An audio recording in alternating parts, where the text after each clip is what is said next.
Avant le don de la Torah, l'âme n'était pas encore soudée avec le corps. L'âme et le corps, c'était deux êtres différents. Le corps avait sa propre vie, l'âme avait sa propre vie.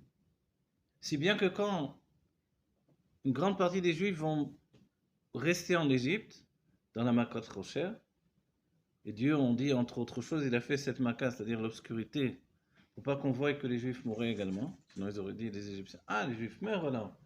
Attendez, c'est pas que pour nous les Makot. Personne n'a dit ça. Parce que personne s'est aperçu que les Juifs sont morts également au moment de Makat Rocher. Mais pourquoi? Parce que finalement, toutes les âmes ont dû ressortir dans les corps choisis par Dieu. Toutes les âmes, mais pas tous les corps. Il y a eu un tri qui a été fait dans les corps. C'est-à-dire que le réceptacle devait être à même de supporter l'intensité du Ensof, de l'infini de l'âme divine. Pas tous les corps sont capables de faire ça. C'est-à-dire le chidouche du juif, on a l'impression que c'est l'âme, évidemment l'âme divine, ok, c'est vrai.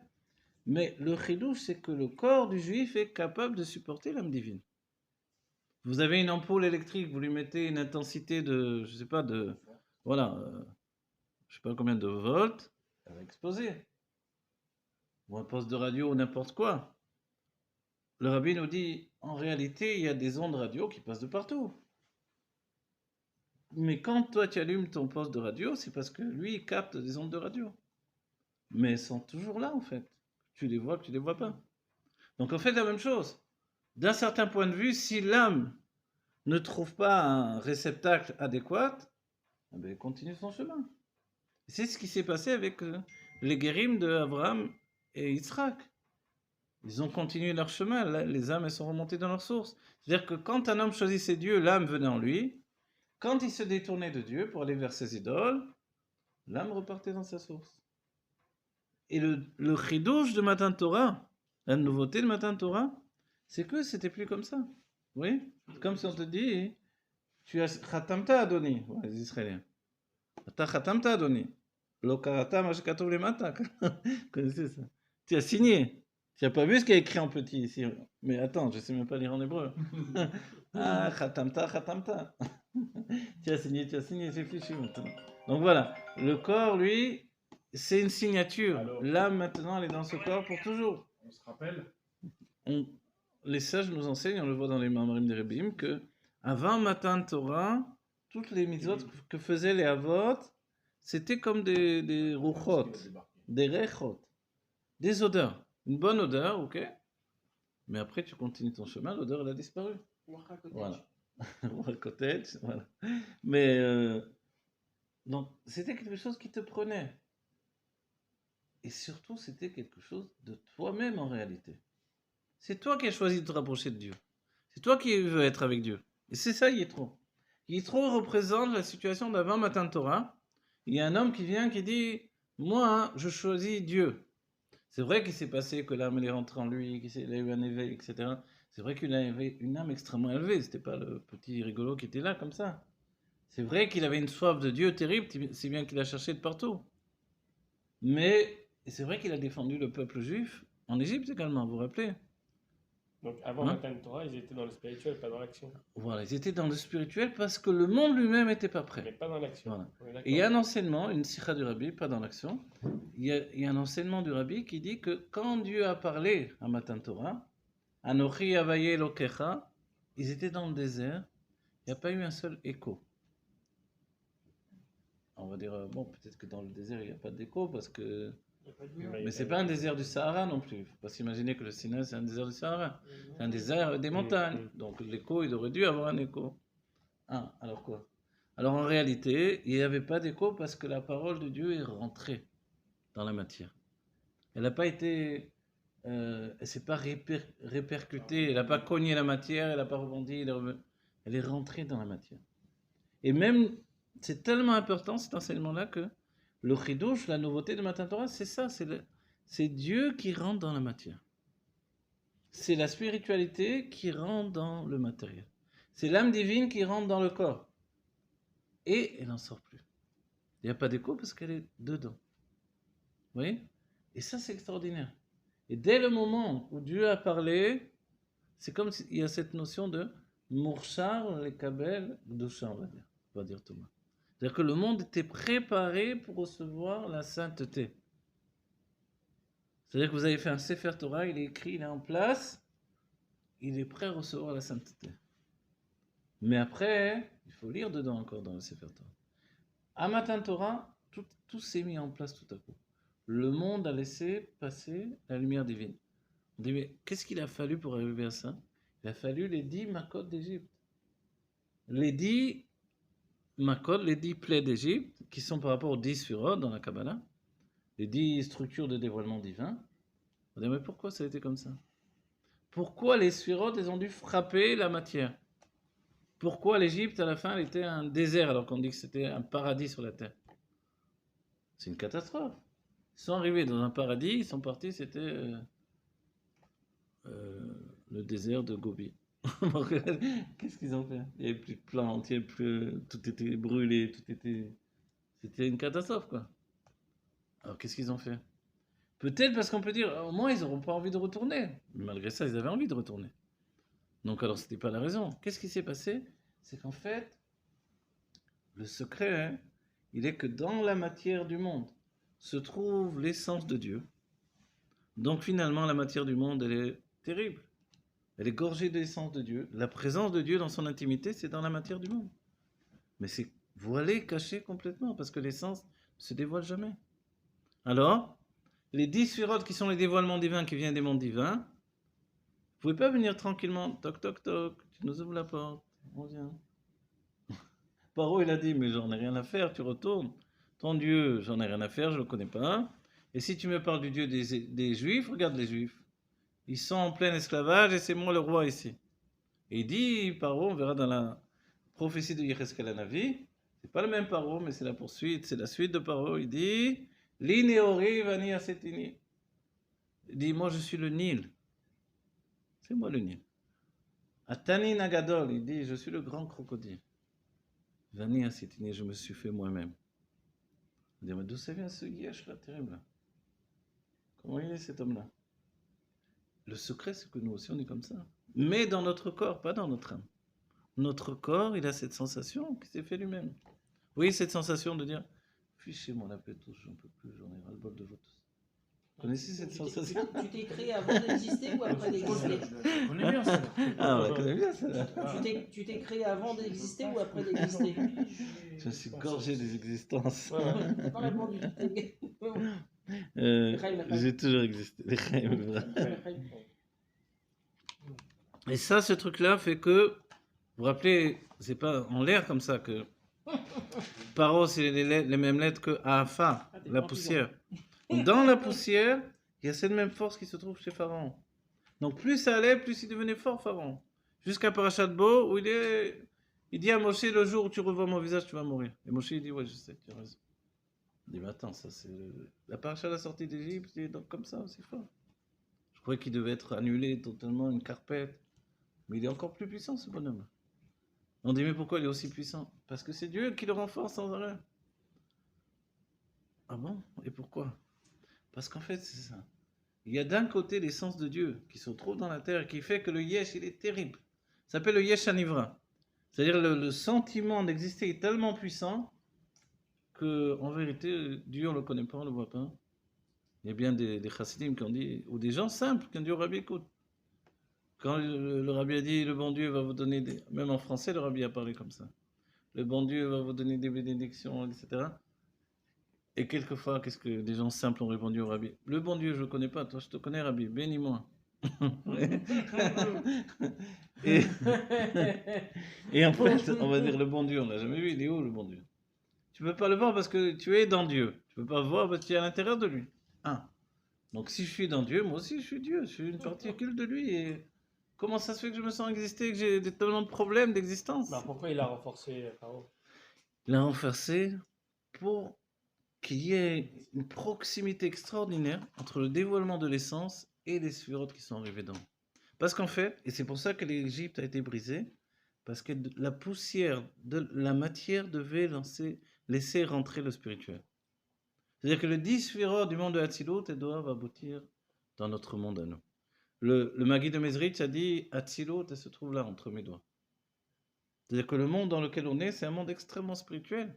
mais tellement spirituel que c'est dur comme de la pierre.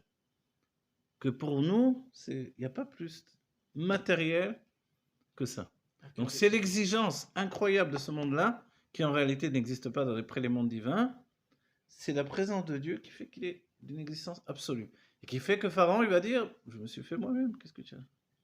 Ton Dieu, je ne le connais pas, je ne veux pas le connaître. Je veux pas le connaître. Et c'est moi qui dirige tout ici, c'est moi le patron, alors ne parle pas comme ça. Oui, ça c'est Pharaon. Qu'est-ce que tu veux de moi avec tes histoires? Ah, ils font de la politique, les Juifs. Allez, je leur donne encore plus de travail. Et Moshe même, il a dit, mais mince, Shlach na beyatishlar, on voit le Mashiach, une âme de Hatzilut. Moi j'arrive, je casse tout là.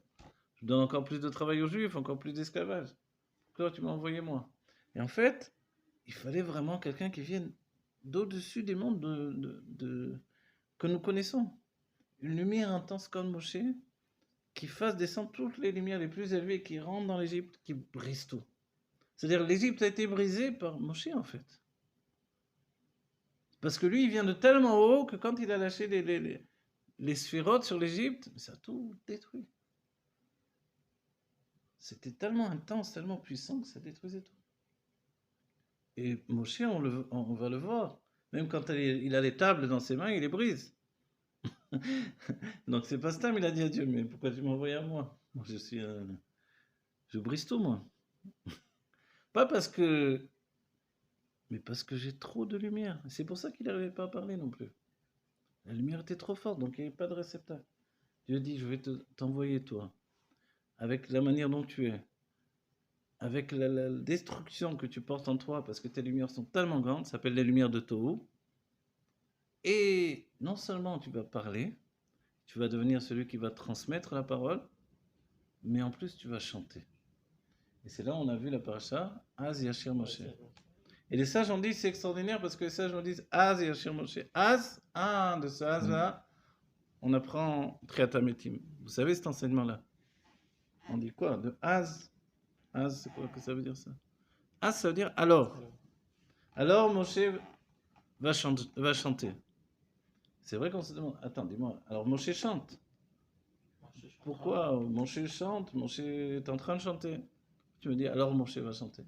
Alors les sages ont dit, non, il va revenir dans la Géoula, il va chanter. Et de là, on apprend Triatametim. Vous vous rendez compte? On dit quoi? De ça, de ce Az?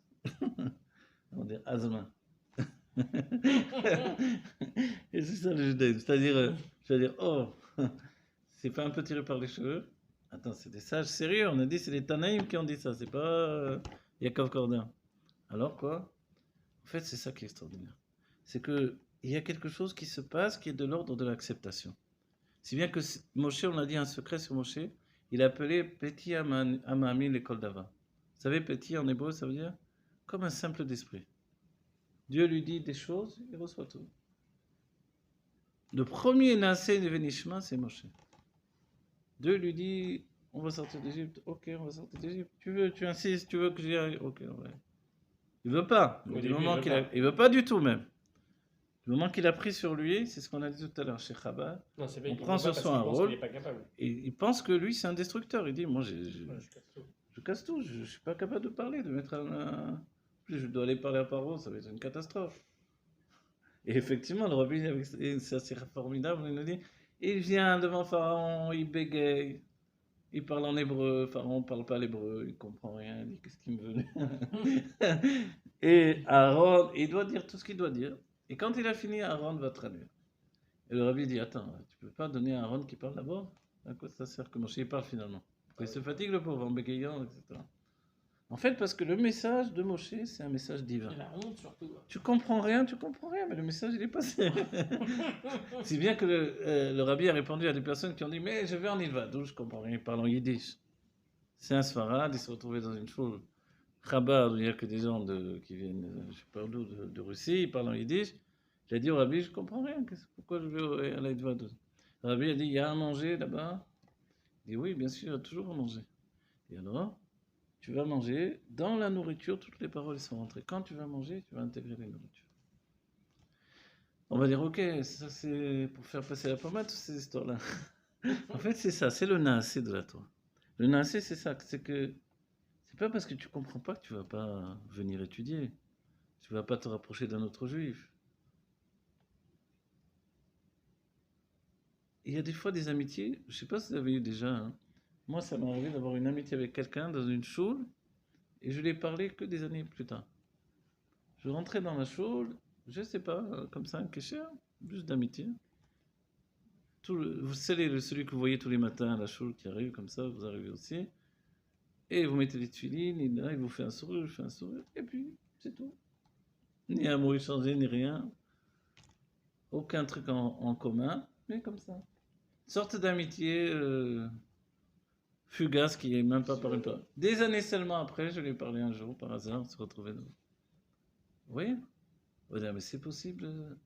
En fait, les Neshamot, elles ont des amitiés particulières qu'on ne peut pas comprendre. Si bien que quand on pousse les choses au maximum, quand on dit David et Jonathan, on a presque l'impression d'une amitié, presque un couple, quoi. Ouais, c'est formidable, cette amitié. Le secret, c'est qu'ils avaient en réalité des âmes en commun. Des âmes qui venaient de Adam Arishon et qui étaient reliées l'une avec l'autre. Mais ils ne savaient pas. Enfin, ils ne le savaient pas. Ouais. Je dis ça comme un imbécile, on disait ça. Ils le savaient, mais nous, quand ça arrive avec quelqu'un comme ça, c'est juste comme ça. C'est une sympathie avec un petit monsieur comme ça va pas plus loin. C'est juste une sorte de respect. En fait, c'est des fois qu'on a la même source d'âme. Et c'est comme ça que finalement les couples aussi doivent se faire, forcément. Mais entre les hommes, il y a comme ça des amitiés d'âme. Et le contraire existe également. Quelqu'un, la première fois que vous le voyez, vous ne le supportez pas, il ne vous supporte pas. Moi, ça m'est arrivé une seule fois. À l'époque où j'étudiais avec les kabbalistes, dans mes cours, je crois que j'ai raconté cette histoire. Il est arrivé un juif qui venait je crois, du Venezuela, donc un sud-américain. Dès le moment où il est rentré, donc il est arrivé assez tardivement dans le collège des Mekoubalim, des kabbalistes. Dès le moment où il est rentré, il y a une onde comme ça entre nous, d'antipathie réciproque. Incompréhensible. Pourtant, je ne suis pas genre à être antipathique avec des gens ou quoi, mais directement. Et le temps passé, ça s'aggravait dès qu'on était... Et voilà. Et ça, c'est des secrets de Neshama. Si bien que le Hari va dire, quelquefois, s'il y a deux âmes qui prennent leur vitalité de la même source d'âme, en fait, immédiatement, ils ont une sorte de haine qui se passe entre eux. Et c'est pas de l'ordre de... C'est vraiment de l'inconscient. C'est inconscient. On sait pas. S'ils sont du même niveau, ils ont de la haine? Ils sont pas du même niveau, mais ils prennent leur vitalité d'une même source d'âme, et sans le savoir, ils ont une dualité entre eux. Et les jours passés, on s'est toujours accroché, quoi. C'est pas amélioré avec le temps. Ouais. Incroyable. Bon, après, j'ai lu que le Hari dit la meilleure chose à faire, c'est d'essayer de s'associer ensemble pour réussir à trouver un juste milieu en étant, on dit Yonkim de la même source d'âme. C'est incroyable. Bon, en fait, donc ça peut être dans le bon sens ou dans le sens, oui, comme des aimants qui s'attirent ou qui se déchirent, en fait. Et ça, c'est incroyable. C'est le niveau des âmes. Donc, quand Yitro vient voir Moshe, finalement, dans notre paracha, c'est parce que Moshe est venu voir Yitro auparavant. Mais vous savez qu'il y a des midrashim incroyables. Parce que l'histoire de Moshe est assez particulière. Moshe arrive, ok, il voit ce qui se passe en Égypte, il tue l'Égyptien, il y a des délateurs, malheureusement c'est des Juifs. Pharaon va le chercher pour le faire tuer. Ok, vous vous rappelez l'histoire. On veut lui couper la tête, son cou devient comme du marbre, les gardes deviennent des aveugles. Dieu il a fait des miracles. Dieu il a jeté des miracles comme ça. Et Moshe s'enfuit.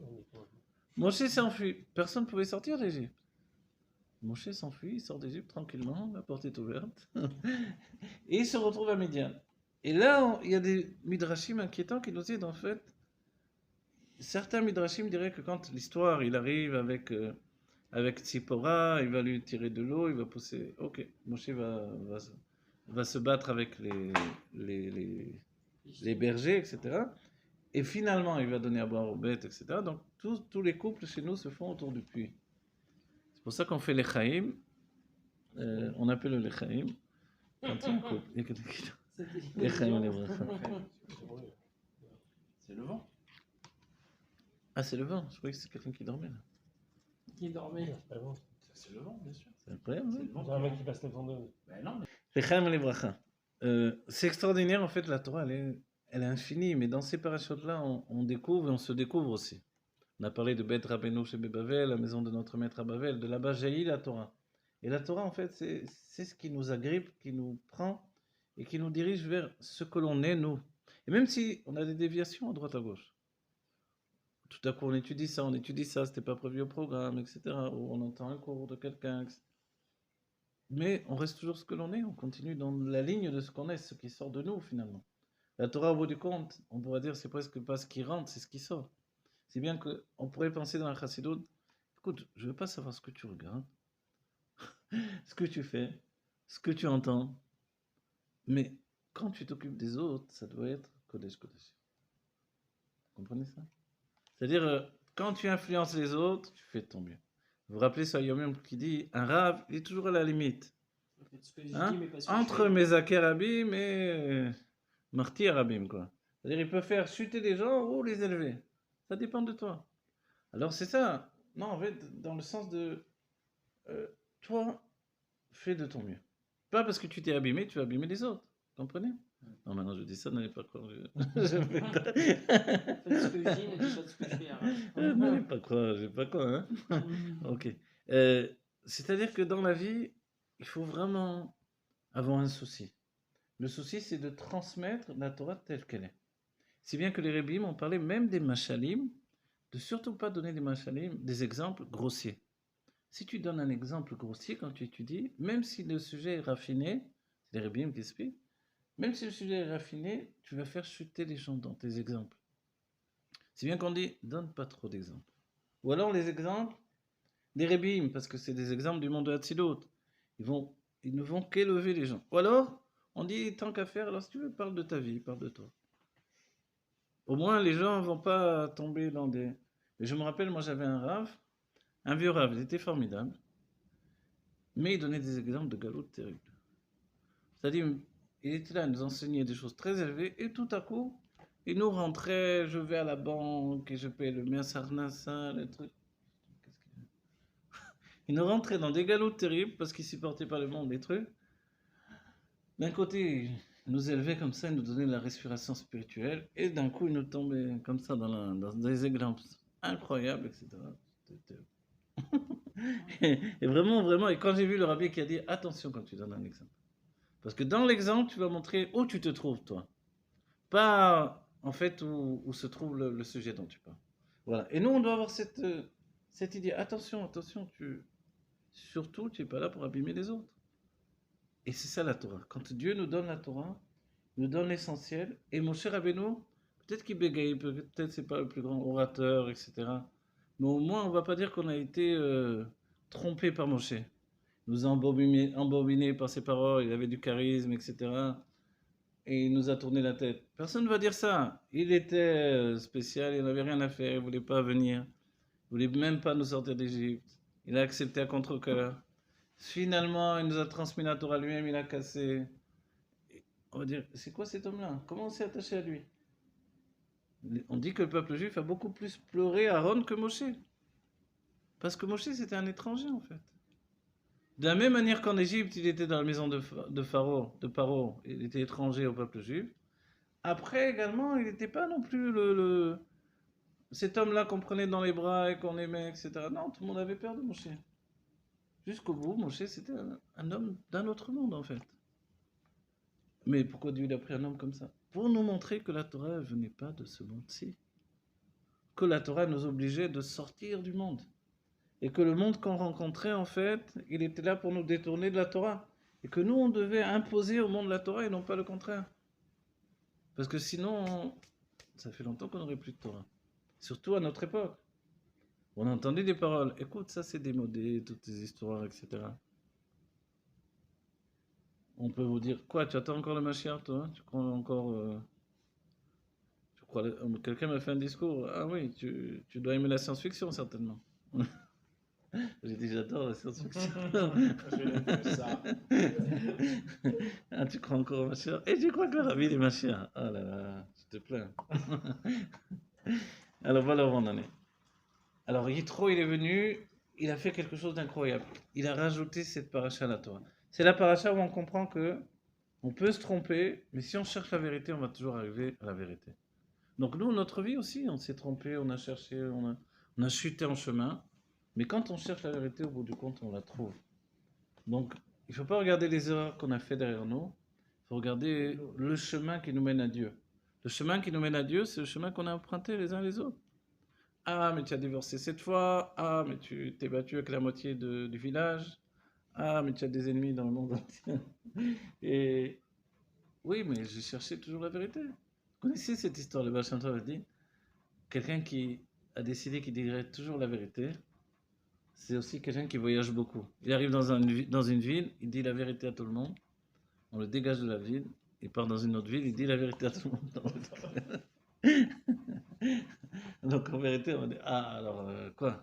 La vérité absolue, c'est comme ça que Yitro, il était dégagé, il était... Mais on dit une chose terrible, tout à l'heure j'ai commencé, je voulais vous dire ça. Certains disent que quand Moshe est arrivé chez Yitro a capturé Moshe, il avait peur de Paro, il a mis Moshe dans un puits pendant 40 ans. Il y a un midrash qui dit ça. Vous connaissez ce midrash-là? Il y a un midrash qui dit, parce que quand on compte la vie de Moshe, on dit, attends, il manque 40 ans de sa vie, où ils sont passés 40 ans. 40 ans en Égypte. Après ces 40 ans, je compte, il y a encore 40 ans jusqu'à l'âge où il va venir maintenant, à 80 ans, délivrer le peuple juif. Donc il monte 40 ans quand même dans sa vie, ils sont passés où ces 40 ans? On dit, ah, mais tu sais pas qu'il était roi, vous vous rappelez, roi à Couche. Couche, c'est dans les pays arabes, vous vous rappelez, donc pas les pays arabes, les pays africains en fait, les pharaons noirs, ce qu'on appelle. Il y a eu des pharaons noirs même qui ont tenu l'Égypte pendant 100 ans. Et ces pharaons noirs, alors, ils étaient tout près de l'Égypte. Et Moshe, il aurait été roi du pays de Couche pendant 40 ans. Alors on dit, c'est pas vrai, Moshe, vraiment dit. C'est-à-dire, il est venu annoncer la Géoula, il est Mashiach ba, et après, il est parti. Pendant 40 ans. Et il y a des textes entiers chez les sages, le Hari, le Ibn Ezra, à partir du Sefer Daniel également, qui nous disent que le Ramak, enfin des tas de textes de partout, on nous dit Niglé venir se Niglé. Vous connaissez cet enseignement-là? Le Mashiach fera comme Moshe. Niglé, il se dévoile, il annonce au peuple juif que ça va être la sortie d'Égypte, Dieu a ordonné qu'on les délivre. Venir se, et il se cache. Niglé, et alors là, c'est la délivrance. De la même manière, on dit Atidin Israël, le Mashiach, il va faire le même système, il va venir se dévoiler. Il n'y a plus qu'un petit groupe qui le suit, des Yichem, etc. Et pendant ce temps, il se cache, il se voile. Et où il est? Dans les écrits du Hari, dans le Zohar, le Ramak, on dit qu'il est rentré dans la mort pour tuer la mort de l'intérieur. Il est parti chercher les Nun Sharebina. Et ensuite, il revient, et c'est la Géoula Métid Vachem. C'est la Géoula complète et véritable. Je ne vais pas rajouter, une fois qu'on a dit tout ça, on souhaite les Chaim les Bracha, que ce soit la Géoula complètement, concrètement. Amen. Ce cours n'est pas fini, il n'est jamais fini. Mais comme dirait le Rabbi Rayat, vous vous rappelez, parce qu'on est loin d'avoir été au bout de la paracha, forcément. C'est les juifs. Le Rabbi Rayat, ça a commencé à Mahamar. À la fin du Mahamar, un chassid vient le voir et dit, mais Rabbi, vous n'avez pas répondu aux questions que vous avez posées au début du Mahamar. Il a dit, parce que tu crois que je fais un Mahamar pour répondre aux questions. Les Chaim, les Bracha. Qu'on se retrouve dans les Géoula, Kepchuto, Mamash, avec le Rabbi Ben Ramashia. Voilà, que du bonheur. Amen. Ceux qui reviennent du 770 portent avec eux la lumière du Rabbi de Bet Rabbeinu Shebe Bavel, que cette lumière, Amen. elle éclaire votre vie, tous ensemble, et Amen. que ça nous éclaire à nous aussi qui sommes restés là. Chaim les Bracha. Qu'on voit bientôt Yitro et tous les tzadikim. Et évidemment, Moshe Rabbeinu, le Rabbi Melech Mashiach, tous les Rabbim, le Hari, Rabbi Shimon Bar Yochai, tous nos tzadikim, ils sont merveilleux, Baruch Hashem. S'asseoir là, dans l'immense Farbrengen, l'immense table de la Géoula, avec tous les tzadikim. Voilà. Amen. C'est ce que je nous souhaite de pire. Chaim les Bracha. Comme on parle de bon Machalim, Non, moi je à Guimet Tammuz, on pourra allumer une bougie pour Michael Jackson.